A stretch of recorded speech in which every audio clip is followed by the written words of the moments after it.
Gubernatorial elections in Venezuela delivered a majority of seats to the ruling socialists, rocking the opposition and reigniting protests.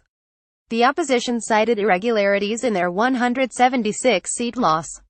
Shortages of food and medicine coupled with massive inflation have fueled widespread anger. Kelly McEvers, host Now to Venezuela, where President Nicolas Maduro is very unpopular.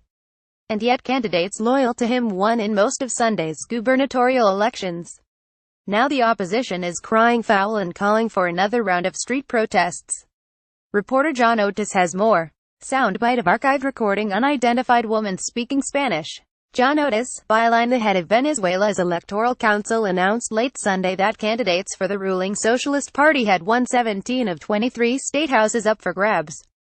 President Nicolas Maduro, who has led oil-rich Venezuela into its worst economic crisis in modern history, predicted that the outcome would bring tranquility after months of deadly anti-government protests. Soundbite of archived recording. President Nicolas Maduro speaking Spanish. Otis' peace has triumphed, Maduro said at a victory rally.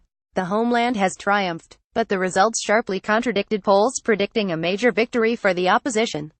Instead, pro-government candidates won 54% of the votes cast.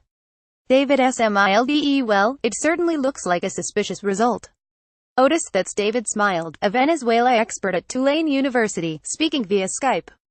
Smiled. This is a government that for months has been polling between 20 and 25%.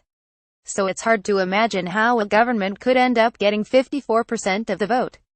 Otis, the opposition decried what it called widespread irregularities in Sunday's vote. For example, at the last minute, the government relocated 200 polling stations, forcing hundreds of thousands of voters to take long taxi or bus rides in order to cast ballots. On Monday, opposition leaders said they would not recognize the results. Soundbite of archived recording. Carlos Ocariz speaking Spanish.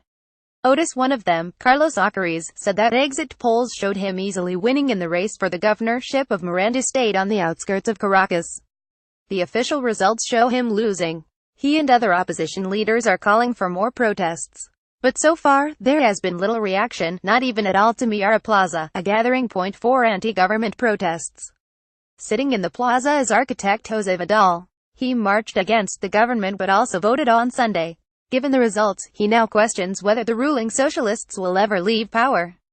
Jose Vidal speaking Spanish. Otis. Vidal says, "We now realize that we live in a dictatorship." For NPR News, I'm John Otis in Caracas. Soundbite of Little People's Farewell. Copyright 2017 Nepalese rupees. All rights reserved. Visit our website terms of use and permissions pages at www.npr.org for further information. NPR transcripts are created on a rush deadline by Verbatim, Inc., an NPR contractor, and produced using a proprietary transcription process developed with NPR. This text may not be in its final form and may be updated or revised in the future. Accuracy and availability may vary. The authoritative record of NPR's programming is the audio record.